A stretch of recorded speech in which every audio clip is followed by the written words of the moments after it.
जाते जाते Joe Biden ने जहां भारत को एक तोहफा दिया है तो वहीं चाइना के ऊपर क्लास लगा दिया है। और इन सब के बीच में अचानक से अपने बेटे को क्षमादान देने के बाद ये अंगोला क्यों दौड़े? अंगोला में आखिरकार ऐसा क्या है जो जाते जाते भी जो बाइडेन करके जाना चाहते हैं? जियोपॉलिटिक्स में बहुत कुछ चल रहा है, हमेशा की तरह जानने को मिलेगा बहुत कुछ। आइए जानते हैं इन खबरों को विस्तार से। बात करें चाइना के लिए तो एक रिपोर्ट में कहा गया है कि अमेरिका 3 साल में चीन के सेमीकंडक्टर उद्योग पर अपने तीसरे दौर के प्रतिबंध लगाने जा रहा है। सोमवार को घोषित होने वाले नए उपायों में चिप उपकरण निर्माता नौरा टेक्नोलॉजी ग्रुप सहित 140 से अधिक चीनी कंपनियों को टारगेट किया गया और एडवांस टेक्नोलॉजी के निर्यात पर सख्त नियंत्रण लगाया जाएगा। मामले से परिचित लोगों का कहना है कि नवीनतम जो प्रयास है, ये जो नया प्रयास है, एडवांस चिप्स विकसित करने में चीन को रोकना है। रिपोर्ट की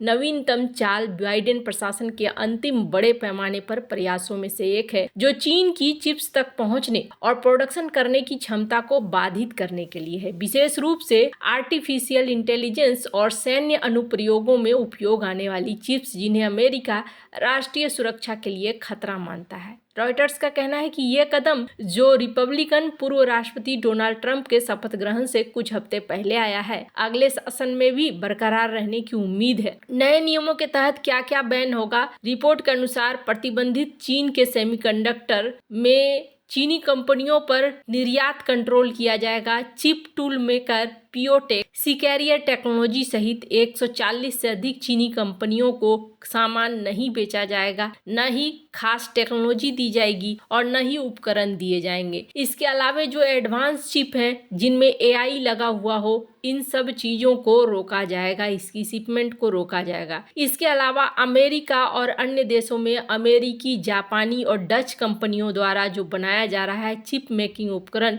उनको भी कंट्रोल किया जाएगा। कहा जा रहा है कि 16 चीनी कंपनियों पर यह नियम लागू हो रहा है। रॉयटर्स की रिपोर्ट के मुताबिक ये उपाय लैम रिसर्च के लिए अप्लाइड मटेरियल्स जैसे प्रमुख अमेरिकी चिप उपकरण निर्माताओं के साथ साथ ASML जैसी अंतरराष्ट्रीय कंपनियों को भी प्रभावित करेगी। हालांकि इस प्रतिबंध में छूट क्या है? तो छूट ये है कि इजराइल, मलेशिया, सिंगापुर, दक्षिण कोरिया और ताइवान में बने उपकरण नए नियम के अधीन है, जबकि जापान और नीदरलैंड को इससे छूट दी जाएगी। ये जो विस्तारित प्रत्यक्ष विदेशी उत्पाद नियम है, इसमें 16 कंपनियां हैं जिनको शामिल किया गया है। चीन ने कहा है कि अमेरिका की ये कार्रवाई बहुत ही गलत है, अमेरिका को ऐसा नहीं करना चाहिए। अमेरिका जो ये चीजें कर रहा है, ये चीजें हमारे लिए सबसे बड़ी टेंशन वाली चीज है। वैसे आपको बता दूं, ये जो कुछ हो रहा है, इसके बाद ऐसा नहीं है कि अमेरिका नहीं जानता है कि बदले में चाइना क्या करेगा।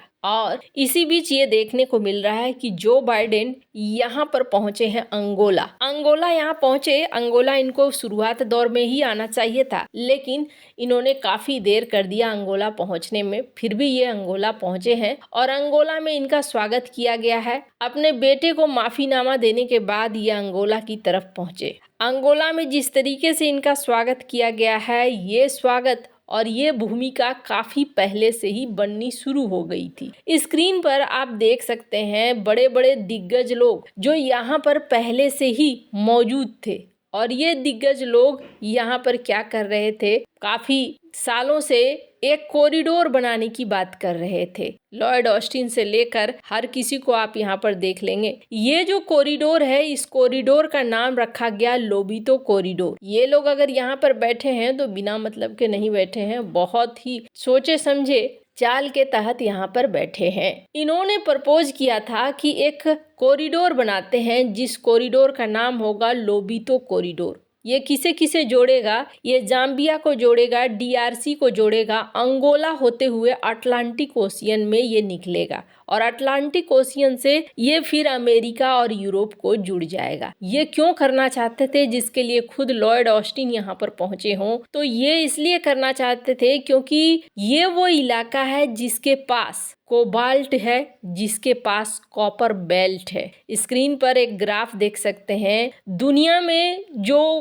कोबाल्ट निकाला जाता है और अकेले को DRC में जो कोबाल्ट निकलता है, वो जो है उसका ग्राफ आप देखकर ही समझ सकते हैं कि यहाँ पर कितना ज़्यादा होता है। इसके अलावा कॉपर बेल्ट के भी मामले में यहाँ पर जाम्बिया और डीआरसी ये दोनों ही बहुत ही ज़्यादा फेमस है। यही वजह है कि ये लोबितो कॉरिडोर यहाँ बनाना चाहते थे। इसके अलावे लिथियम भी है, इसके अलावे और भी कई सारी चीज़ें हैं, पर जो बाइडेन जाते जाते ये 3 महत्वपूर्ण काम कर रहे हैं। ये जानते हैं कि इसके बाद चाइना इनके ऊपर एक्शन लेगा, चाइना भी क्रिटिकल मिनरल्स को और भी कड़ाई के साथ रोक देगा, इसलिए ये इसका प्रबंध करने के लिए यहाँ पर पहुंचे हैं। लेकिन सवाल ये उठता है कि कब पहुंचे हैं। इन्हें तो शुरुआती दौर में ही ये यात्रा सबसे पहले करनी चाहिए थी और ये बात मीडिया हाउस भी क्लेम कर रही है कि ऐसा ही होना चाहिए था, पर इन्होंने देर कर दिया। खैर जो भी हो, जो बाइडेन के 3 कदम उठे हैं और तीसरा कदम भारत के लिए भी उठा है। यहाँ पर ये देखने को मिल रहा है कि अमेरिकी विदेश विभाग ने भारत को MH-60R सीहॉक हेलीकॉप्टर के लिए उपकरणों और इसके अलावे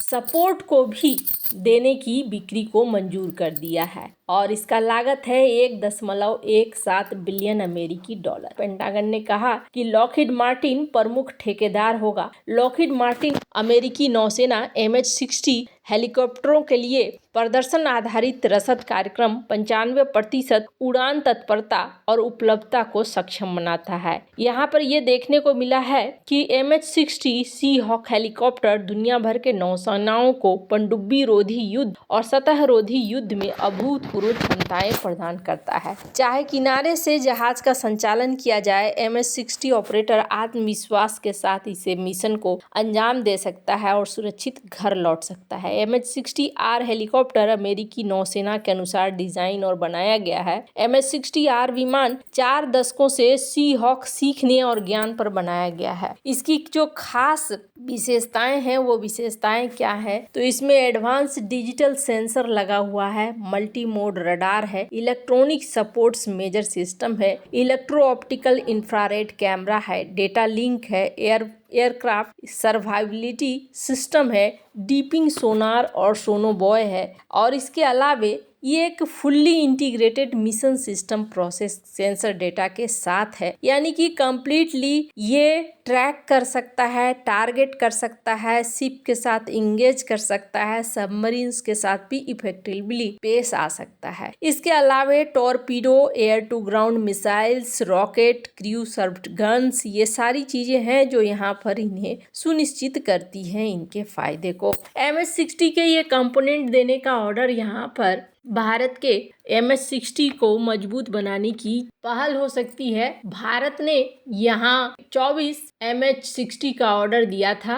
भारत को इस वक्त 6 हेलीकॉप्टर मिले हैं। 4 साल पहले ये ऑर्डर दिए गए थे और अब यहाँ पर कंपोनेंट को लेकर भी कहा गया है। वैसे आपको क्या लगता है, इन सब मामले में आपकी क्या राय है, कमेंट कर जरूर बताएं। जल्द मिलते हैं अगले वीडियो में नई खबर के साथ।